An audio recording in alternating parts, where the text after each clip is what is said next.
Welcome to kids spoken world. நம்ம இந்த வீடியோவில் பார்க்க போகிற lesson the convocation address written by doctor அறிஞர் அண்ணாதுரை. இவங்களோட பீரியட் 15 செப்டம்பர் 1909 டு 3 பிப்ரவரி 1969.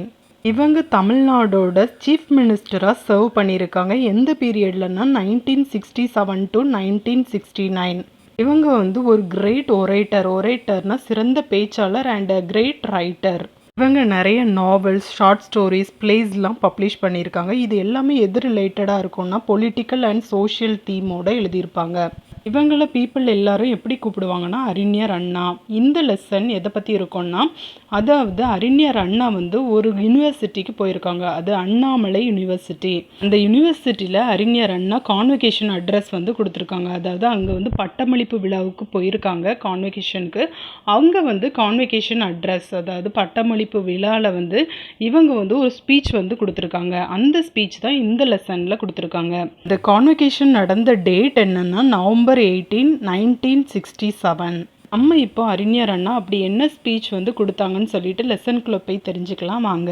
அறிஞர் அண்ணா அவங்களோட ஸ்பீச்சை ஸ்டார்ட் பண்ணுறாங்க. எப்படி ஸ்டார்ட் பண்ணுறாங்கன்னா, ஃபஸ்ட்டு நான் எல்லாருக்கும் தேங்க் பண்ணுறேன். என்னை ஆனர் பண்ணி, அதாவது என்னை மதித்து என்னை இந்த வாய்ப்பு கொடுத்ததுக்கு நான் எல்லாருக்கும் தேங்க் பண்ணுறேன் அப்படின்னு சொல்லிட்டு சொல்கிறாங்க.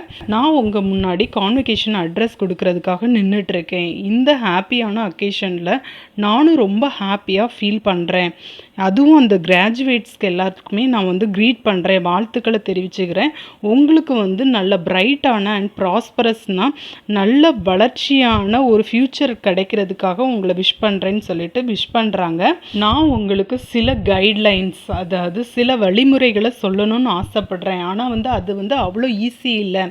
எனக்கு தெரியும் என்னோட லிமிட்டேஷன் என்ன, நான் என்ன லிமிட்டேஷனோட நான் பேசணுங்கிறது தெரியும் அப்படின்னு சொல்லிட்டு அறிஞர் அண்ணா சொல்கிறாங்க. நான் இப்போ உங்கள் முன்னாடி அதாவது ஸ்பெஷல் ஸ்டாம்ப் உள்ள அந்த ஒரிஜினல் ஐடியாஸ் இல்லைன்னா தியரிஸ் இந்த மாதிரி பேசுகிறதுக்கு நான் விரும்பலை. நான் உங்களுக்கு சில பேசிக் பிரின்சிபல்ஸ், சில கொள்கைகளை தான் சொல்லி கொடுக்க போகிறேன். அப்படி சில பிரின்சிபல்ஸை நான் உங்களுக்கு சொல்லி கொடுக்குறப்ப அங்கே சில அனோட்டேஷன்ஸ் இருக்கலாம். அனோட்டேஷன்ஸ்னால் சில கொட்டேஷன்ஸ், அதாவது சில ஸ்பீச் மற்றவங்க பேசின ஸ்பீச்சை ஒரு கொட்டேஷனாக சொல்லுவாங்கள்ல, அந்த மாதிரி அனோட்டேஷனும் நான் சொல்லலாம். நான் இப்போ கொடுக்க போகிற ஸ்பீச்சில் லேமேன் பாயிண்ட் ஆஃப் வியூவும் இருக்கும். லேமேன்னா ஒரு பாமர மக்களின் அந்த அவங்களோட கருத்துக்களும் இருக்கும். அது மட்டும் இல்லாமல் ஃபைண்டிங்ஸ் ஆஃப் எக்ஸ்பர்ட், அதாவது சில வல்லுநர்கள்லாம் இருக்காங்கள்ல, அவங்க கண்டுபிடிச்ச கண்டுபிடிப்புகள் ரிலேட்டட் டு எஜுகேஷன், இதெல்லாம் பற்றி தான் நம்ம பேச போகிறோம். அறிஞர் அண்ணா என்ன சொல்கிறாங்கன்னா, this is the age of the common man. இது ஒரு பாமரர், ஒரு சாதாரண மனுஷனோட ஒரு காலம்தான் இது. அப்படிப்பட்ட ஒரு ஏஜ். ஒவ்வொரு காமன் மேனோட பாயிண்ட் ஆஃப் வியூவும் ரொம்ப இம்பார்ட்டன்ட் அப்படின்னு சொல்லிட்டு அறிஞர் அண்ணா சொல்கிறாங்க. நம்மளோட எஜுகேஷனில் உள்ள சிஸ்டமாக இருக்கட்டும், அதாவது அமைப்புகளாக இருக்கட்டும், இல்லைன்னா ஸ்கூல்ஸ் ஆஃப் தாட், அதாவது சிந்தனைகளெல்லாம் வளர்க்குற அந்த எஜுகேஷனாக இருக்கட்டும், எல்லாமே ஃபிலாசபி, நம்ம என்னெல்லாம் படிக்கிறோம், ஃபிலாசபி தத்துவங்கள் படிக்கிறாங்க, பாலிட்டிக்ஸ் அதாவது அரசியலை பற்றி படிக்கிறாங்க, எத்திக்ஸ் அதாவது நன்னறி முறைகளை பற்றியும் படிக்கிறாங்க, எக்கனாமிக்ஸ்னால் பொருளாதாரத்தை பற்றிலாம் படிக்கிறாங்க. இது எல்லாமே யாருக்காக அமைக்கப்பட்டதுன்னா காமன் மேன். அதாவது நம்ம படிக்கிற பாலிட்டிக்ஸாக இருக்கட்டும், எத்திக்ஸாக இருக்கட்டும், எக்கனாமிக்ஸாக இருக்கட்டும், ஃபிலாசபியாக இருக்கட்டும், இது எல்லாமே காமன் மேனுக்கு ஒரு சாதாரண மனுஷனுக்கு பயன்படணும்னு சொல்லிட்டு அறிஞர் அண்ணா சொல்கிறாங்க. யூனிவர்சிட்டி அப்படிங்கிறது நமக்கு என்னெல்லாம் கொடுக்குதுன்னா, அதாவது ஒரு காலேஜில் போய் ஒரு கிராஜுவேட் ஆகுறீங்கன்னா நம்ம யூனிவர்சிட்டியிலேருந்து என்னெல்லாம் லேர்ன் பண்ணிக்கிறோம், அங்கேருந்து நமக்கு நாலேஜ் கிடைக்குது, ஒரு அறிவு கிடைக்குது, ஒரு தாட், எமிசரிஸ் ஆஃப் தாட், அதாவது ஒரு அறிவாற்றலின் களஞ்சியமாக நம்ம மாறுறோம். விஸ்டம், ஒரு ஞானம் கிடைக்குது. சர்வீஸ், ஒரு சேவை அப்படின்னா என்னன்ட்டு நம்ம தெரிஞ்சுக்கிறோம் இந்த யூனிவர்சிட்டியில் படிக்கிறது மூலமாக. இப்படிலாம் நம்மளை க்ரோ பண்ணுற ஒரு சென்டராக தான் இருக்குது இந்த யூனிவர்சிட்டி. இந்த சொசைட்டியில் நிறைய இண்டிவிஜுவல்ஸ், அதாவது சொசைட்டிக்காக அதை சொசைட்டியை மேம்படுத்தணும், ஒரு பெட்டரிங்காக பண்ணணும்னு சொல்லிட்டு தனிநபராக ரொம்ப ஆர்வமாக ஈடுபடுறாங்களாம். முன்னாடி உள்ள காலகட்டத்தில்னா மொனார்ச்சி, அதாவது மன்னராட்சி இருந்தது. ஆட்டோகிரசினா சர்வாதிகாரம், அதாவது தான் அப்படிங்கிற ஒரு அதிகாரம் இருந்துச்சு. ஆனால் இப்போ அதெல்லாம் இல்லாமல் டெமோக்ரஸியாக ஆயிட்டு. அதாவது எல்லாருமே ஈக்குவல் தான், மக்களாட்சி அப்படிங்கிற ஒன்று வந்து நம்ம சொசைட்டியில் வந்துருச்சு. முன்னாடி மன்னராட்சி, அதாவது மொனார்ச்சிக்கல் டேஸில் இல்லைன்னா ஃபியூடல் டேஸ், அதாவது முதலாளித்துவம் அப்படிங்கிற ஆட்சிலாம் நடந்துச்சுல்ல ஓல்டன் டேஸில். அப்படிப்பட்ட காலத்துலலாம் யூனிவர்சிட்டியில் எஜுகேஷன் அப்படிங்கிறது எப்படி இருந்துச்சுன்னா, அப்படி யூனிவர்சிட்டியிலனா படிச்சுட்டு வர்ற ஸ்காலர்ஸோ இல்லை பொயட்ஸோ அங்கே என்ன பண்ணுவாங்கன்னா, அவங்களோட அரச சபையில், அதாவது சேம்பர்ஸ் ஆஃப் ராயல்ட்டி, அவங்களோட சபையில் மட்டும்தான் அவங்க வந்து பணிபுரிகிற மாதிரி வச்சுருவாங்களாம். ஸோ அந்த டேஸ்லலாம் படித்த ஸ்காலர்ஸோ இல்லை பொயட்ஸோ அவங்களோட அறிவாற்றல் வந்து அங்கே உள்ள, அதாவது லார்ட்ஸுக்கும் நோபல்ஸ்க்கும், அங்கே உள்ள அரசர்கள் இருக்காங்களா இல்லைன்னா செல்வந்தர்களுக்கு மட்டுமே அவங்கள பற்றி பேசி பாடி அவங்கள அலங்கரிக்கிறதுக்காக அந்த மாதிரி அரசவைக்குள்ளே வச்சுப்பாங்களாம் அந்த ஸ்காலர்ஸை. அதனால முன்னாடி உள்ள எஜுகேஷன், அதாவது யூனிவர்சிட்டி போய் படிச்சுட்டு வந்தாலுமே அவங்களோட எஜுகேஷன் அப்படிங்கிறது சொசைட்டிக்கு எந்த ஹெல்ப்பும் பண்ணலை. ஒரு காமன் மேனுக்கு வந்து அது வந்து எந்த யூஸும் இல்லை. ஏன்னா படித்து முடிச்சுட்டு அது பாட்டுக்கு அரசவையில் போய் ஒர்க் பண்ணிடுவாங்க. அதனால சாதாரண பீப்புளுக்கு வந்து அவங்களால எந்த யூஸும் கிடைக்காம இருந்துச்சாம். அப்படி படிச்சுட்டு வர்ற ஸ்காலர்ஸ் எல்லாருமே இந்த காமன் மேன்னா இல்லாத பகுதியில் தான் ஒர்க்கும் அவங்களுக்கு கொடுப்பாங்களாம், அதாவது ஜாபும் கொடுப்பாங்களாம். அங்கே இருக்கிற பொயட், அதாவது அவங்க மேக் பண்ணுற போயம் இருக்குல்ல, கவிதைகள் எல்லாமே அங்கே உள்ள ப்ரிவிலேஜ்டு பர்சனை வந்து அலங்கரிக்கிறதுக்காக, அதாவது அவங்கள பற்றி மட்டுமே பாடி புகழ்கிறதுக்காக அவங்க கிட்டே வச்சுப்பாங்களாம். இப்படிப்பட்ட யூனிவர்சிட்டி தான் முன்னாடி உள்ள காலகட்டத்தில் இருந்துச்சு. ஆனால் வந்து இப்போ உள்ள ஜெனரேஷன் வந்து அப்படி கிடையாது. இப்போ வந்து அந்த மாதிரி ஒரு குறுகின வட்டத்துக்குள்ளே வந்து இருக்க முடியாது. எதனாலனா இப்போ வந்து டெமோக்ரஸி, நம்ம கண்ட்ரி வந்து டெமோக்ராட்டிக் கண்ட்ரி, அதாவது மக்களாட்சி உள்ள கண்ட்ரி. அதனால வந்து காமன் பீப்புளுக்கும் எல்லாமே கிடைக்கணும், அவங்களையும் ட்ரெயின் பண்ணணும், பயிற்சி கொடுக்கணும், அவங்களையும் கைட் பண்ணணும், அவங்களையும் லீட் பண்ணணும், அவங்களையும் வழி நடத்தணும். இதுதான் ஒவ்வொரு சிட்டிசனோட கடமையும் அப்படின்னு சொல்லிட்டு அறிஞர் அண்ணா சொல்கிறாங்க. ஸோ இந்த மாதிரி டாஸ்க்லாம் பண்ணுறதுக்கு வந்து ஒவ்வொருத்தருக்கும் பேஷன்ஸ், அதாவது பொறுமை வந்து தேவைப்படும். அண்ட் பெர்சீவரன்ஸ், ஒரு விடாமுயற்சி தேவைப்படும். ஃபெய்த் வேணும், நம்பிக்கை வேணும், ஒரு கான்ஃபிடென்ஸும் வேணும். யூனிவர்சிட்டியிலேருந்து வெளியே போகிற ஒவ்வொரு ஸ்காலர்ஸ்க்கும் அவங்க மேலேயும் நம்பிக்கை இருக்கணும். அது மட்டும் இல்லாமல் கான்ஃபிடென்ஸ் இன் அதர்ஸ், அதாவது மற்றவங்க மேலேயும் நம்பிக்கை வைக்கணும். ஏன்னா அவங்களுக்கு வந்து இப்போ நிறைய ரெஸ்பான்சிபிலிட்டிஸ் வந்துட்டு ஸ்காலர்ஸ்க்கு முன்னாடி மாதிரி கிடையாது. அவங்க வந்து அரசவையிலலாம் ஒர்க் பண்ண முடியாது, எல்லாரும் காமன் பீப்புளுக்காகவும் ஒர்க் பண்ணணும். ஸோ அதனால் அவங்களுக்கு வந்து கான்ஃபிடென்ஸ் இருக்கணும், அவங்க மேலே ஃபெய்த் இருக்கணும், ஒரு பொறுமை, எல்லாமே முக்கியம்னு சொல்லிட்டு அறிஞர் அண்ணா வந்து சொல்லி கொடுக்குறாங்க. ஒரு காமன் மேன் தான் ஒரு பொட்டென்ஷியல் லீடர், அதாவது எல்லா வலிமையும் உள்ள ஒரு லீடர், ஒரு ரூலராகவும் ஆகுறான்.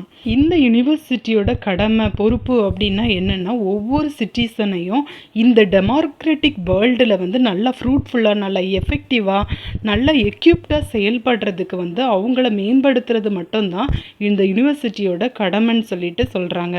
அறிஞர் அண்ணா வந்து பேசுகிறப்ப டாக்டர் ராதாகிருஷ்ணன், அவர் ஃபார்மர் பிரசிடெண்ட், பேசின ஒரு கொட்டேஷன், அதாவது அவங்க பேசின ஒரு ஸ்பீச்சையும் முன்வைக்கிறாங்க. டாக்டர் எஸ் ராதாகிருஷ்ணன் அவங்க என்ன சொல்லியிருக்காங்கன்னா, ஒரு டெமோக்ரஸி ஒழுங்காக ஃபங்க்ஷன் ஆகணும்னா அதுக்கு வந்து நிறைய குவாலிட்டிஸ் வந்து தேவைப்படுது. யூனிவர்சிட்டியில் மட்டும்தான் நம்ம டெமோக்ரஸியோட ட்ரூ ஸ்பிரிட்டை வந்து பார்க்க முடியும். அதாவது மற்றவங்கள அப்ரிஷியேட் பண்ணுறது, appreciation of others point of view. ஒருத்தவங்க வந்து ஒரு பாயிண்ட் ஆஃப் வியூ அவங்களோட கருத்துக்களை சொல்கிறாங்கன்னா அதை வந்து அப்ரிஷியேட் பண்ணுறது, இல்லைன்னா அட்ஜஸ்ட்மெண்ட் ஆஃப் டிஃப்ரென்சஸ். ஸோ அங்கே வந்து ஒரு யூனிவர்சிட்டியில் வந்து நிறைய வேறுபாடுகள் இருக்கும், கருத்து வேறுபாடுகள் இருக்கும். ஸோ அதெல்லாம் அட்ஜஸ்ட் பண்ணி போகிற வந்து கெப்பாசிட்டி, மற்றவங்க கூட டிஸ்கஸ் பண்ணுறது, ஜட்ஜ்மெண்ட் பண்ணுறது, இது எல்லாமே நம்ம வந்து யூனிவர்சிட்டி மூலமாக லேர்ன் பண்ணிக்கலாம்.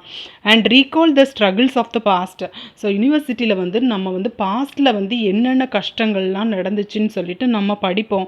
அண்டு இந்த ப்ரெசண்ட்டில் அது மூலமாக, அப்படி படிக்கிறது மூலமாக நம்ம ப்ரெசண்ட்டில் இருக்கிற பெரில்ஸ், ப்ரெசண்ட்டில் இருக்கிற ஆபத்துகளோ இல்லைன்னா பாசிபிலிட்டிஸோ இல்லைன்னா சேலஞ்சஸ், என்னெல்லாம் சவால்கள் இருக்குது அப்படின்னு சொல்லிட்டு நம்ம லேர்ன் பண்ணிப்போம். அதை வந்து எதிர்கொள்கிறதுக்கான கெப்பாசிட்டி வந்து இந்த யூனிவர்சிட்டி மூலமாக கிடைக்கும்னு சொல்லிட்டு டாக்டர் எஸ் ராதாகிருஷ்ணன் அவர்கள் வந்து சொல்லியிருக்காங்களாம். இந்த இயர் இயர் முடிச்சு போகிற அந்த கிராஜுவேட்ஸ் எல்லாருக்குமே நான் வந்து விஷ் பண்ணுறேன். உங்களுக்கு நல்ல ப்ராஸ்பரஸான ஃப்யூச்சர் வந்து கிடைக்கிறதுக்காக நான் வாழ்த்துறேன். ஒவ்வொரு கிராஜுவேட்டுமே ஒரு டீசெண்டான லிவிங்கை வந்து வாழ்கிறதுக்காக நான் வாழ்த்துறேன். அதாவது ஒரு ஒழுங்கான வாழ்க்கையை வந்து வாழ்கிறதுக்காக வாழ்த்துறேன்னு சொல்லிட்டு அறிஞர் அண்ணா வந்து அவங்களோட ஸ்பீச்சை திரும்பியும் கண்டினியூ பண்ணுறாங்க. நீங்கள் எல்லாருமே இந்த யூனிவர்சிட்டியில் வந்து உங்களுக்கு வந்து எஜுகேஷன் கிடைச்சிது. அது எல்லாமே உங்களோட ப்ரிவிலேஜ், உங்களோட பாக்கியம். நீங்கள் வந்து அதை என்ஜாய் பண்ணுறீங்க. ஆனால் ஒன்று மட்டும் நினச்சிக்கோங்க, நீங்கள் வந்து இந்த சொசைட்டிக்கு வந்து இன்டெப்டட், அதாவது நீங்கள் எல்லாருமே சொசைட்டிக்கு கடன் பட்டவங்க தான் சொல்லிட்டு அறிஞர் அண்ணா சொல்கிறாங்க. எதனாலன்னா ஹையர் எஜுகேஷனுக்கு வந்து நிறைய மணி தேவைப்படும்ல. ஸோ அப்படிப்பட்ட மணி வந்து எங்கேருந்து வந்துச்சுன்னா revenues collected from the community through the state. So ஒரு இன்ஸ்டிடியூஷனை வந்து மெயின்டைன் பண்ணணும்னா நிறைய மணி தேவைப்படும். அது எல்லாமே இந்த ஸ்டேட் கவர்மெண்ட் வந்து காமன் பீப்புள் கிட்டேருந்து ஒரு வருவாயாக கலெக்ட் பண்ணி அதை தான் இந்த எஜுகேஷன், அந்த மணியை தான் இந்த ஹையர் எஜுகேஷனுக்காக செலவு பண்ணுறாங்க. அதனால் ஒவ்வொரு இண்டிவிஜுவலும் சொசைட்டிக்கு கடன் பட்டவங்க தான் சொல்லிட்டு சொல்கிறாங்க. அப்படி கலெக்ட் பண்ணுற மணி எல்லாம் யார்கிட்டேருந்து கலெக்ட் பண்ணுறாங்கன்னா டில்லர்ஸ்னால் ஒரு சாதாரண உழைப்பாளிகளிடமிருந்தோ இல்லைன்னா உழவர்கள்னு சொல்லுவாங்கள்ல, டாய்லர்ஸ், அவங்கக்கிட்டேருந்து கலெக்ட் பண்ணுற மணியை தான் இந்த இதுக்காக செலவு பண்ணுறாங்க. ஸோ அந்த மாதிரி டில்லர்ஸ்க்கோ இல்லைன்னா டாய்லர்ஸ், அந்த உழவர்களோ உழைப்பாளிகளுக்கோ இந்த மாதிரி சலுகைகளெல்லாம் அவங்க வந்து அனுபவிக்கலை. அவங்களுக்கு நிறைய டிஸ்கம்ஃபோர்ட் இருக்கும். அதாவது வசதியற்ற வாழ்க்கையை தான் வாழ்வாங்க அப்படிப்பட்டவங்க. ஆனாலுமே அதை வந்து அவங்க வில்லிங்கை ஏற்றுக்கிட்டு மற்றவங்க வாழ்க்கையாவது, அதாவது நெக்ஸ்ட் ஜெனரேஷனாவது ஒரு பெட்டர் லைஃப் கிடைக்கணும்னு சொல்லிட்டு தான் இந்த மாதிரி மணியெல்லாம் ஸ்பெண்ட் பண்ணுறாங்க. அதை வந்து நீங்கள் மைண்டில் வச்சுக்கணும். ஸோ மை டியர் கிராஜுவேட்ஸ், நீங்கள் வந்து எப்படி இதெல்லாம் ரீபே பண்ண போகிறீங்க, எப்படி உங்களோட கடனை வந்து திரும்ப அடைக்க போகிறீங்கன்னு சொல்லிட்டு கேட்குறாங்க. நீங்கள் சொசைட்டிக்காக எப்படி அதை கான்ட்ரிபியூட் பண்ண போகிறீங்க, எப்படி வந்து உங்களோட பங்கை வந்து கொடுக்க போகிறீங்க. நீங்கள் ஒருவேளை அப்படி ஒழுங்கான கான்ட்ரிபியூஷன் பண்ணலைன்னா இனி வர்ற ஜெனரேஷனுக்கு வந்து எம்டி காஃபர் தான் இருக்கும், அதாவது ஒரு காலியான பணப்பெட்டி தான் இருக்கும்னு சொல்லிட்டு அறிஞர் அண்ணா சொல்கிறாங்க. உங்களுக்கு இனி நிறைய ரெஸ்பான்சிபிலிட்டிஸ் இருக்குது. அதாவது நீங்கள் வந்து சொசைட்டியை நல்லா திருப்தி ஆகணும். நீங்கள் வந்து பணத்தை கொடுக்கணுன்ட்டு இல்லை, அதாவது ஒரு மணியை கொடுக்கணும் சொசைட்டிக்கு, வந்து நீங்கள் மணியை கொடுக்கணுன்ட்டு இல்லை. ஆனால் உங்களோட சர்வீஸ் மூலமாக, உங்களோட சேவைகள் மூலமாக நீங்கள் வந்து உங்களோட சொசைட்டிக்கு கடனை வந்து திருப்பி செலுத்தணும். எப்படி செலுத்த போகிறீங்க? Bringing light into the dark alleys, அதாவது இருண்ட பாதையில் நீங்கள் விளக்கேற்றணும். சன்சைன்ஸ் இன்டு டிஞ்சி பிளேசஸ், ஒளி மங்கி போய் இருக்கிற இடத்துல வந்து நீங்கள் சூரிய ஒளி மாதிரி பாய்ச்சணும். ஒவ்வொரு இண்டிவிஜுவலுக்கும் நீங்கள் வந்து ஒரு நியூ லைஃப் கொடுக்கணும், ஒரு புதிய வாழ்வு கொடுக்கணும், ஒரு புதிய நம்பிக்கை கொடுக்கணும். உங்களோட எஜுகேஷன் மூலமாக உங்களோட கிராஜுவேட், நீங்கள் ஆஸ் அ கிராஜுவேட்டாக நீங்கள் வந்து உங்களோட சொசைட்டிக்கு இந்த மாதிரி சர்வீஸ் பண்ணணும். அதாவது எஜுகேஷன் கிடைக்காதவங்களுக்கெல்லாம் நீங்கள் ஹெல்ப் பண்ணணும். அது மூலமாக அவங்களுக்கு வந்து நியூ லைஃப்பை கொடுக்கணும்னு சொல்லிட்டு அறிஞர் அண்ணா வந்து சில பிரின்சிபல்ஸை சொல்கிறாங்க. அறிஞர் அண்ணா அனதர் ஒன் கோட்டை வந்து முன்வைக்கிறாங்க. அதாவது ஜெஃபர்சன் சொன்னது, we must dream of an aristocracy of achievements arising out of a democracy of opportunities. நம்ம வந்து என்ன கனவு காணணுமா, அதாவது அரிஸ்டோக்ரஸி, அதாவது பிரபுக்கள்லாம் வாழ்ந்த காலத்தில் உள்ள அச்சீவ்மெண்ட்ஸை வந்து நம்ம இந்த டெமோக்ரஸிலையும் அதை விட மேலாவே மேம்படணும்னு சொல்லிட்டு கனவு காணணுமா. அதாவது நிறைய சாதனைகளை இந்த டெமோக்ரஸியில் நம்ம பண்ணணும்னு சொல்லிட்டு ஜெஃபர்சன் சொல்கிறாங்க. அறிஞர் அண்ணா சொல்கிறாங்க, நான் வந்து உங்கள்கிட்ட ஹெல்ப் கேட்குறேன், ஒரு கோஆப்ரேஷன் கேட்குறேன், இந்த மாதிரி சர்வ் பண்ணுங்கள் சொசைட்டிக்காகன்னு சொல்கிறேன். நீங்கள் வந்து ஜஸ்ட்டு உங்களோட ஐஸை வந்து விங்க் பண்ணி இல்லைன்னா லைட்டாக ஸ்மைல் பண்ணிக்கிட்டு நீங்கள் அப்படி கண்ணை சிமிட்டிட்டு இதெல்லாம் சொல்கிறதுக்கு ஈஸி அப்படின்னு சொல்லிட்டு நினச்சிடாதீங்க. எனக்கு வந்து உங்களோட வேலை உள்ள டிஃபிகல்ட்டிஸ், அதாவது உங்கள் வேலை நீங்கள் வந்து கடந்து போகிற பாதையில் உள்ள கஷ்டங்கள் எல்லாமே எனக்கு தெரியும். இந்த வேர்ல்டில் வந்து உங்களோட ஜேர்னியை நீங்கள் வந்து ஸ்டார்ட் பண்ணுறப்ப நிறைய பீப்புள் வந்து வில் டிம் யுவர் ஹோப், உங்களோட நம்பிக்கையை இழக்கிற மாதிரி செய்யலாம். இல்லைன்னா டிஸ்டர்ப் யுவர் டிட்டர்மினேஷன், உங்களோட உறுதியான மனப்பான்மையை வந்து குலைக்கிற மாதிரி டிஸ்டர்ப் பண்ணலாம். இந்த வேர்ல்டில் நிறைய செல்ஃப் சீக்கர் இருக்கலாம், அதாவது சுயநலவாதிகள் இருக்கலாம், இல்லைன்னா டைரனி இருக்கலாம். யாராவது உங்களை வந்து கொடுங்கோலாட்சி பண்ணலாம், உங்களை வந்து அடக்கி வைக்கலாம். நீங்கள் எடுத்து வைக்கிற ஒவ்வொரு ஸ்டெப்பும், எவ்ரி ஸ்டெப்பும் உங்களுக்கு ஸ்ட்ரகிளை கொடுக்கலாம், ஒரு கஷ்டத்தை கொடுக்கலாம். இப்படிலாம் கஷ்டங்களை ஃபேஸ் பண்ணுறது மூலமாக எதுக்காக நம்ம வந்து இவ்வளோ கஷ்டப்படணும்? நம்ம வந்து ஈஸியான வழியை நம்ம தேர்ந்தெடுத்துருவோம், இல்லைன்னா கம்ஃபர்ட்டான ஒரு வேயை செலக்ட் பண்ணிடுவோன்னு சொல்லிட்டு நீங்கள் தடுமாறி போயிடக்கூடாது. இந்த சொசைட்டியில் எத்தனையோ சர்வீஸ் மைண்டடாக நிறைய மென் இருக்காங்க, உமன் இருக்காங்க. அவங்கெல்லாம் இப்போ வரைக்கும் போராட தான் செய்கிறாங்க. அதாவது ஒரு மனித நேயத்தோட, ஒரு ஹியூமனிட்டியோட, அவங்களோட பெனிஃபிட்டுக்காக, மக்களோட பெனிஃபிட்டுக்காக ஒவ்வொரு செயலையும் பண்ண தான் செய்கிறாங்க. அது மூலமாக மக்களுக்கு பணியாற்றுறாங்க. அதே போல் ஆஸ் அ கிராஜுவேட்டாக நீங்களும் சொசைட்டிக்கு உங்களோட கான்ட்ரிபியூஷனை கொடுக்கணும்னு சொல்லிட்டு அறிஞர் அண்ணா சொல்கிறாங்க. நம்ம எல்லாருமே தமிழியன்ஸ். ஸோ 2000 வருஷத்துக்கு முன்னாடியே புறநானூறில் நம்மளோட தமிழியன்ஸோட கேரக்டர்ஸை அதில் சொல்லியிருக்கிறாங்க. அந்த புறநானூறில் உள்ள பிரின்சிபல்ஸை நம்ம கண்டிப்பாக ஃபாலோ பண்ணணும். எதனாலனா நம்ம எல்லாருமே இன்ஹெரிட்டர்ஸ் ஆஃப் தட் ரிச் லீகேசி, அதாவது அந்த உயர்ந்த மரபுரிமை இருக்கல்ல, அதோட வாரிசு தான் நம்ம எல்லாருமே. இந்த சொசைட்டிக்காக சர்வ் பண்ணுறதுக்கு நம்மளோட சிறந்தவங்க யாருமே இருக்க மாட்டாங்க. நம்மளோட எபிலிட்டிஸில் சிறந்தவங்க யாருமே இருக்க முடியாது. I am confident. அறிஞர் அண்ணா என்ன சொல்கிறாங்கன்னா, எனக்கு உங்கள் மேலே நம்பிக்கை இருக்குது, நீங்கள் கண்டிப்பாக வின் பண்ணுவீங்க. அந்த ஸ்பிரிட்டை இந்த இன்ஸ்டிடியூஷன் உங்களுக்கு கொடுத்துருக்கு. May your life be a bright one. உங்கள் வாழ்க்கை ஒரு வெளிச்சமானதாக இருக்கட்டும். May its lustre brighten the entire land. So உங்களுக்குள்ள அந்த ஃபயர் இந்த என்டையர் லேண்ட், இந்த வேர்ல்டு முழுதும் பிரகாசிக்கட்டும். Accept my congratulation and march onwards towards the lands of smiles. So என்னோட விஷயோட, என்னோட வாழ்த்துக்களோட நீங்கள் லேண்ட் ஆஃப் ஸ்மைல்ஸ், ஒரு புன்னகை தேசத்துக்கு புறப்படுங்கன்னு சொல்லிட்டு அறிஞர் அண்ணா அவங்களோட கான்வெகேஷன் அட்ரஸை முடிக்கிறாங்க. உங்களுக்கு இந்த லெசன் நல்லா தெளிவாக புரிஞ்சிருக்கும்னு நம்புகிறேன். If you understand my way of teaching, like my channel, subscribe my channel and share it with your friends. என்னோட சேனலில் நிறைய வீடியோஸ் நான் அப்லோட் பண்ணியிருக்கேன். நிறைய கிராமர் டாபிக்ஸ் அப்லோட் பண்ணியிருக்கேன் அண்ட் ரிமைனிங் லெசன்ஸும் அப்லோட் பண்ணியிருக்கேன். என்னோட பிளேலிஸ்ட்டில் போய் பாருங்கள். தேங்க்யூ.